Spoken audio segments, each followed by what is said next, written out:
Hi viewers, நம்ம சேனலை subscribe பண்ணாதவங்க சப்ஸ்கிரைப் பண்ணிக்கோங்க. நம்ம இன்றைக்கி பார்க்க போகிறது வந்து பூம்புகாரை பற்றி. அதாவது இந்த ஃபஸ்ட்டு டேர்மில் நம்ம பூம்புகாரை பற்றி பார்க்க போகிறோம். இந்த பூம்புகாரை பற்றி ஃபுல்லாக வந்து நம்ம இந்த பேராகிராஃப் இந்த பேஜ் ஃபுல்லாக இருக்குங்க. ஆனால் நான் சொல்ல போகிற விஷயத்தில் நல்லா கொஞ்சம் கவனமாக கேளுங்க. முக்கியமான பாயிண்ட்ஸு நம்ம இந்த பூம்புகாரை பற்றி நம்ம பார்த்துடலாம். பண்டைய தமிழகத்தின் மிக பழமையான நகரங்கள் பூம்புகார் ஒன்று. இந்த பூம்புகார் எங்கே இருக்குது பார்த்தீங்கன்னா, வங்காள விரிகுடா கடலில் கரையில் அமைந்துள்ளது. இது காவிரி ஆறு கடலோடு கலக்கும் இடத்தில் தற்போது மயிலாடுதுறை அருகே உள்ளது. இப்போது வந்து காவிரி ஆறு கடலோடு கலக்கும் இடத்தில் தற்போதைய மயிலாடுதுறை அருகில் இருக்குது அப்படின்னு சொல்கிறாங்க. இப்போ அடுத்தது இது எங்கே இருக்குது, இதோட இருப்பிடம் எது அப்படின்னு சொல்லிட்டு பார்த்துட்டோம். அடுத்தது பூம்புகார் துறைமுகம் எங்கெல்லாம் இருக்குது அப்படின்னு சொல்லிட்டு பாருங்கள். சங்ககால சோழ அரசன் துறைமுகம் தான் பூம்புகார்.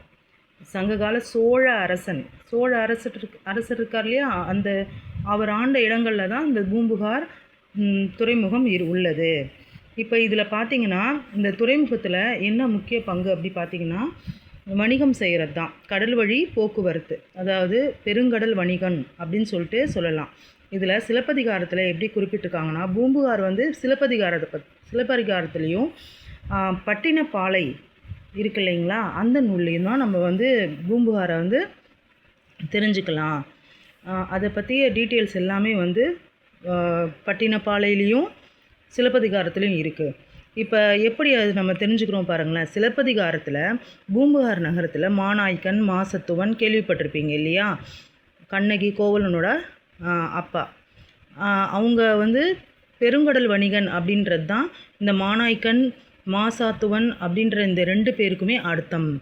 சரி, இங்கு வணிகம் செய்ய கிரேக்கம் ரோம் அப்படி அங்கேருந்துலாம் வந்து பல நாடுகள்லேருந்து வணிகர்கள் வந்து வந்த வண்ணம் இருந்திருக்காங்க.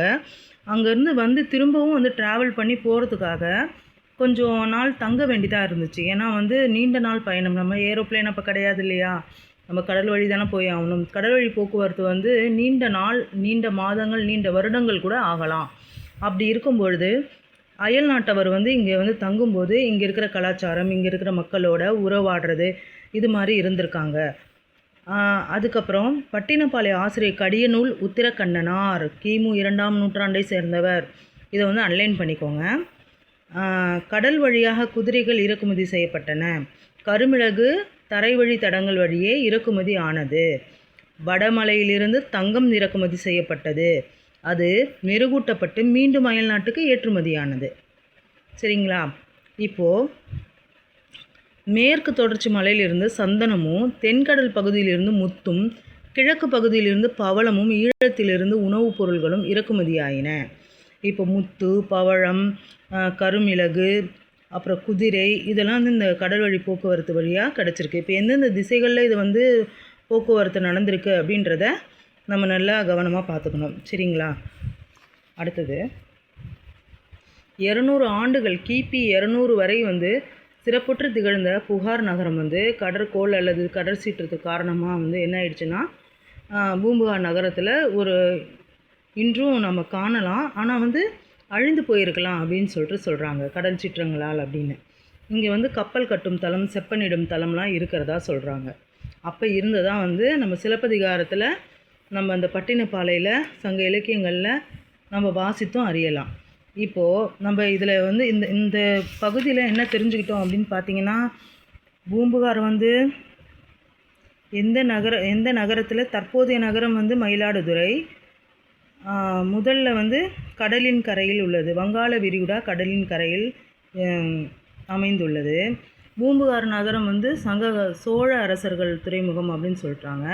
அதுக்கப்புறம் பார்த்திங்கன்னா மாநாய்க்கன் மாசத்துவன் இதெல்லாம் வந்து சிலப்பதிகாரத்தில் வந்த கேரக்டர்ஸ் இல்லையா, அப்போது வந்து அது பெருங்கடல் வணிகத்துக்கான சான்றுன்னு சொல்கிறாங்க. அடுத்தது பார்த்திங்கன்னா கிரேக்கம் ரோமில் வணிகம் நடந்திருக்கு. அங்கே இருந்த அயல் நாட்டவர் இங்கே வந்து உறவு முறை அவங்களது வந்து நல்லா இருந்திருக்கு. ஏன்னா ரொம்ப நாள் வந்து தங்க வேண்டியதாக இருந்துச்சு. அடுத்தது பட்டினப்பாலை ஆசிரியர் கடியநூல் உத்திரக்கண்ணனார் 2ஆம் நூற்றாண்டை சேர்ந்தவர். அடுத்தது இங்கே என்னென்ன வந்து இறக்குமதினா குதிரை, கருமிளகு, தங்கம், சந்தனம், முத்து, பவளம் இதெல்லாமே வந்து இறக்குமதி செஞ்சுருக்காங்க, ஏற்றுமதியும் செஞ்சுருக்காங்க.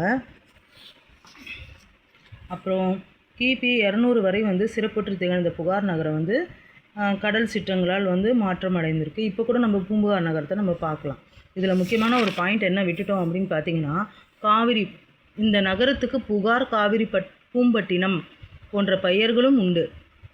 இதை ஞாபகம் வச்சுக்கணும். ஹாய் வியூவர்ஸ், நீங்கள் எல்லாருமே வந்து இப்போ சப்ஸ்கிரைப் பண்ணிக்கோங்க. இது மாதிரி நீங்கள் ஒரு கிளான்ஸ் ரிவிஷன் பண்ணணும் அப்படின்னு நினச்சிங்கன்னா என்னோடய சேனலை வந்து சப்ஸ்கிரைப் பண்ணுங்கள், லைக் பண்ணுங்கள், ஷேர் பண்ணுங்கள். இப்போ உங்களுக்கு வந்து இந்த 3 பக்கம்ன்றது ஒரு கதையாக வந்து மனசில் பதிஞ்சிருக்குன்னு நான் நம்புகிறேன். பாய் மக்களே, சப்ஸ்கிரைப் பண்ணுங்கள்.